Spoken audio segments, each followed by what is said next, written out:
جس طرح مشاہدہ کا بیان مشاہدہ نہیں ہوتا، اسی طرح صاحب حال پڑھنے یا سننے والی بات نہیں، وہ دیکھنے والی شے ہے۔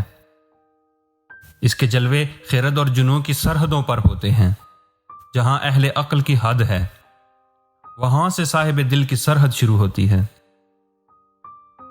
جذب اور سلوک کے درمیان ایک منزل ہے جسے حال کہتے ہیں، اور جہاں ہونا نہ ہونا ہے اور نہ ہونا عین ہونا ہے۔ صاحب حال اس مقام پر ہوتا ہے جہاں قال کی ضرورت نہیں ہوتی۔ الفاظ حقیقت کو محجوب کر دیتے ہیں۔ کہنے والا کچھ اور کہہ رہا ہوتا ہے اور سننے والا کچھ اور سننے لگ جاتا ہے۔ اس طرح صاحب حال الفاظ سے گریزاں ہوتا ہے۔ وہ اس کائنات میں نئی کائنات دریافت کر چکا ہوتا ہے۔ وہ ظاہر سے باطن کی طرف رجوع کرتا ہے، اسم سے مسمى دریافت کرتا ہے، نعمت سے منعم کا عرفان حاصل کرتا ہے۔ وہ مطلع انوار صبح سے بھی لطف اندوز ہوتا ہے، اور اس کی نگاہ ڈوبتے سورج کی لاش پر بھی ہوتی ہے۔ صاحب حال قطرے میں کلزم اور ذرے میں صحرا کو دیکھنے کی قدرت رکھتا ہے۔ صاحب حال تغیر و تبدل سے مرعوب و متاثر نہیں ہوتا۔ موسم بدلتے ہیں، زمین و آسمان کے جلوے بدلتے ہیں، آغاز و انجام کے رشتے بدلتے ہیں، لیکن صاحب حال نہیں بدلتا۔ وہ زندگی اور موت کو ایک حقیقت کے دو رخ سمجھتا ہے۔ وہ غم اور خوشی سے نجات پا چکا ہوتا ہے۔ وہ ماضی، حال اور مستقبل کو ایک ہی زمانہ سمجھتا ہے۔ وہ زمین و آسمان کے انوکھے رشتوں کا مفسر ہوتا ہے۔ اس فنا کے دیس میں صاحب حال ملک بقا کا سفیر ہے۔ صاحب حال اس زمانے میں کسی اور زمانے کا پیغام رساں ہے۔ وہ ایسا صاحب جنوں ہے جو خرد کی گتھلیاں سلجھا چکا ہے۔ اس کی نگاہ 7 رنگوں سے بہت آگے ہوتی ہے۔ وہ بے رنگ کے نیرنگ سے آشنا ہوتا ہے۔ صاحب حال کیفیت کے اس مقام پر ہوتا ہے جہاں تحیر بھی ہے اور شعور بھی، جہاں وارفتگی بھی ہے اور آگہی بھی۔ صاحب حال اسماء اور اشیاء کے معانی اور مفاہیم سے باخبر ہوتا ہے۔ وہ اس منزل پر ہوتا ہے جہاں سفر ہی مدعائے سفر ہے۔ وہ خود آگہی کے ایسے دشتے وحشت میں پہنچ چکا ہوتا ہے جہاں نہ فراق ہے، نہ وصال، نہ کوئی اپنا ہے، نہ غیر۔ وہ سکوت سے ہم کلام رہتا ہے۔ وہ ذروں کے دل کی دھڑکن سنتا ہے۔ اس کی نگاہ وجود اور موجود کے باطن پر بھی ہوتی ہے، اور عدم اور ناموجود کی حقیقت پر بھی۔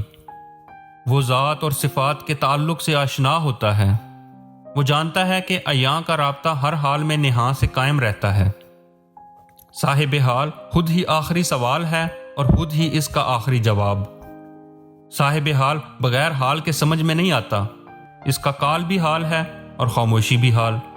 بہرحال صاحب حال اپنے وجود میں اپنے علاوہ بھی موجود رہتا ہے۔ معلوم اور نامعلوم کے سنگم پر صاحب حال گنگناتا رہتا ہے۔ آپ ایک ایسے انسان کا اندازہ کریں جس کی ایک ہتھیلی پر آگ ہو اور دوسری پر برف۔ وہ نہ آگ بجھنے دیتا ہے اور نہ برف کا انجماد ٹوٹنے دیتا ہے۔ وہ ایک ایسی جلوہ گاہ میں محو کھڑا ہوتا ہے جہاں آنکھ کی راہ میں بینائی کا پردہ حائل نہیں ہوتا۔ اس کی پیشانی زمین پر ہو تو اس کا سجدہ گاہ آسمان پر ہوتی ہے۔ وہ کسی کو نزدیک سے پکارتا ہے اور جواب دینے والا دور سے جواب دیتا ہے۔ اس کا دل اس کی آنکھ میں ہوتا ہے اور آنکھ دل میں ہوتی ہے۔ صاحب حال نمی دانم کے پردے میں دانائی کے چراغ جلاتا ہے۔ اس کی خاموشی میں جمال گفتگو کے جلوے ہوتے ہیں۔ اس کے قرب میں انسان اپنے آپ سے دور ہو جاتا ہے۔ اس کی محفل میں گردش زمان و مکان رک سی جاتی ہے۔ صاحب حال کوئی انوکھی مخلوق نہیں، وہ انسان ہے۔ انسانوں کی دنیا میں انسانوں کے درمیان رہتا ہے۔ اس کا انداز نظر انسانوں سے جدا ہوتا ہے۔ وہ معمولی سے واقعہ کو غیر معمولی اہمیت دیتا ہے۔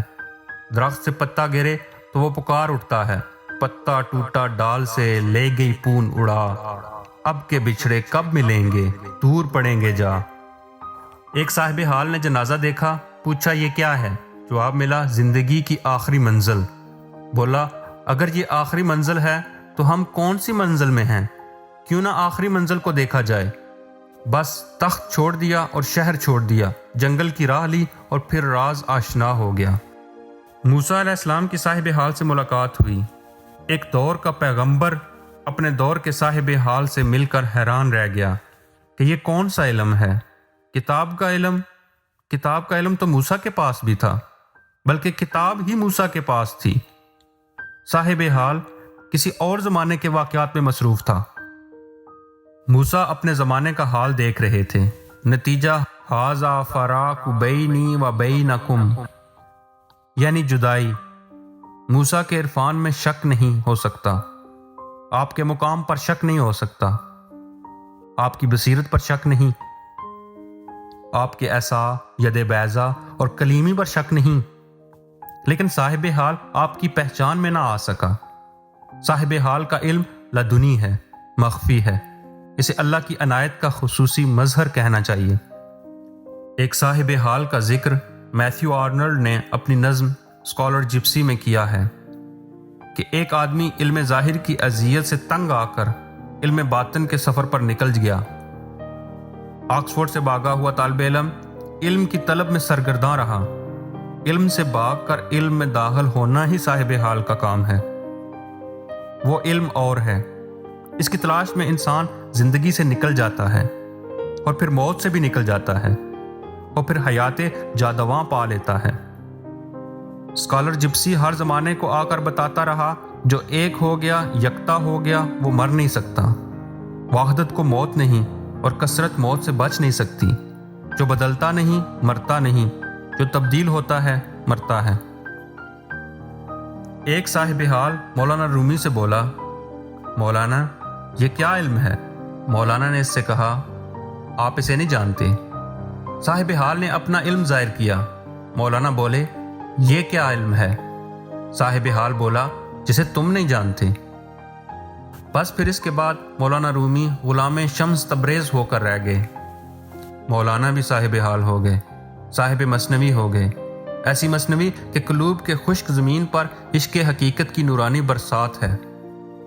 مثنوی صاحب حال بناتی ہے۔ پیر رومی کی محبت میں مرید ہندی صاحب حال ہو گیا، بلکہ صاحب اقبال با کمال ہو گیا۔ صاحب حال صاحب عشق ہوتا ہے، صاحب وجدان ہوتا ہے، صاحب مشاہدہ ہوتا ہے، صاحب یقین ہوتا ہے، صاحب ایمان ہوتا ہے، صاحب نسبت ہوتا ہے، اور سب سے بڑی بات یہ کہ صاحب نصیب ہوتا ہے۔ صاحب حال کو مرد حق آگاہ کہا گیا ہے، کہیں اسے سپرمین کہا گیا ہے، کبھی اسے صرف مرد مومن بھی کہتے ہیں۔ صاحب حال حق آگاہی و حق شناسی کے اس مقام پر پہنچ جاتا ہے جہاں وہ ان الحق کہہ اٹھتا ہے۔ اس ایک ان الحق میں کتنی حقیقتیں پنہاں ہوتی ہیں، یہ کوئی صاحب حال ہی جان سکتا ہے۔ صاحب حال میں نغمگی کا ہونا لازمی ہے۔ وہ بسد سامان رسوائی سر بازار رقص کرتا ہے۔ صاحب حال کے رقص میں بڑے رموز ہیں۔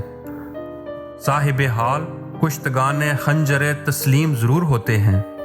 دیکھنے اور سوچنے والی بات یہ ہے کہ اس کائنات میں صاحب حال پیدا کرنے والی نگاہ ضرور کار فرما ہے۔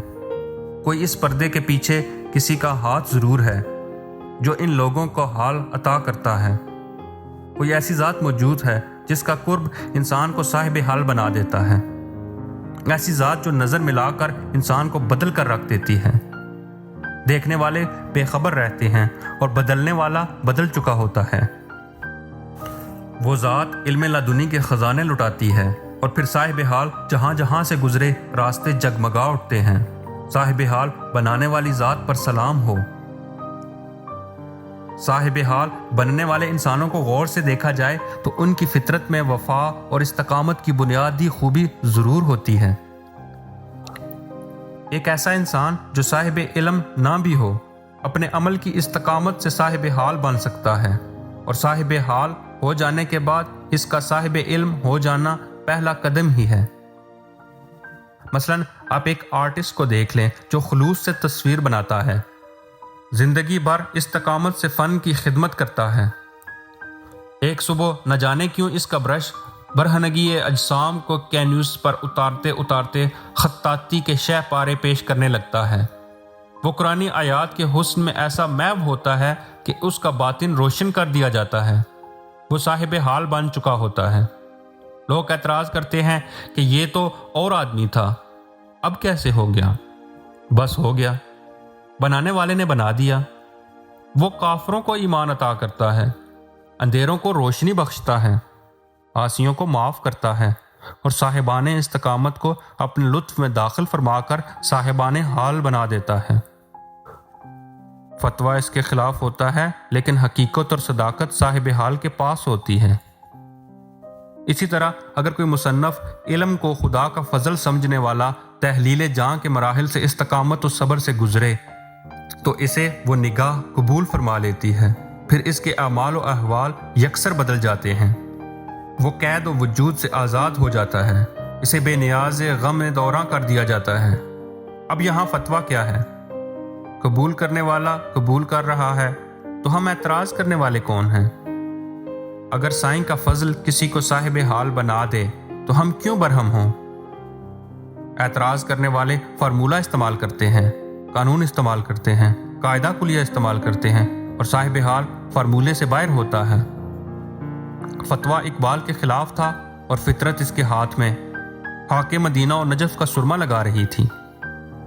وہ دنائے راز بنا دیا گیا، اسے فقیری عطا ہوئی، قلندری ملی، وہ اپدیشک ہو گیا، غبار راہ حجاز ہو گیا۔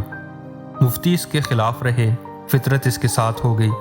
اقبال کا صاحب حال ہونا مخالفین اقبال کو صاحبان حال بننے سے محروم کر گیا۔ یہ اس نگاہ کے فیصلے ہیں، اس کی عطا کے کرشمے ہیں۔ عمل کسی اور رخ ہوتا ہے، فضل کسی اور طرف پہنچا دیتا ہے۔ کوئی سمجھے تو کیا سمجھے، کوئی جانے تو کیا جانے۔ صاحبان حال کے سلسلے میں قائد اعظم کی مثال سب سے اہم ہے۔ وہ استقامت و صداقت کا پیکر قائد اعظم کہلانے کے لیے کوشش نہیں کر رہا تھا، وہ مسلمانوں کی خدمت کے جذبے سے سرشار تھا۔ اس کے خلوص کو فطرت نے منظور کیا، اسے صاحب حال بنا دیا۔ فتویٰ اس کے خلاف تھا، لیکن فطرت اور حقیقت اس کے ساتھ تھی، اسے قائد اعظم رحمۃ اللہ علیہ بنا دیا گیا۔ اہل شرع کا ایک گروہ اس بات کو اور اس واردات کو نہ پہچان سکا، معترض رہا۔ اہل باطن پہچان گئے کہ یہ کسی کی نگاہ کی بات ہے، یہ فیض ہے کسی ذات کا، یہ نصیب کا فیصلہ ہے۔ اہل باطن قائد اعظم کے ساتھ ہو گئے، منزل مل گئی، ملک بن گیا۔ فتویٰ دینے والے آج تک نہ سمجھ سکے کہ یہ کیا راز تھا۔ قائد اعظم دلوں میں اتر گئے اور مخالفین دلوں سے اتر گئے۔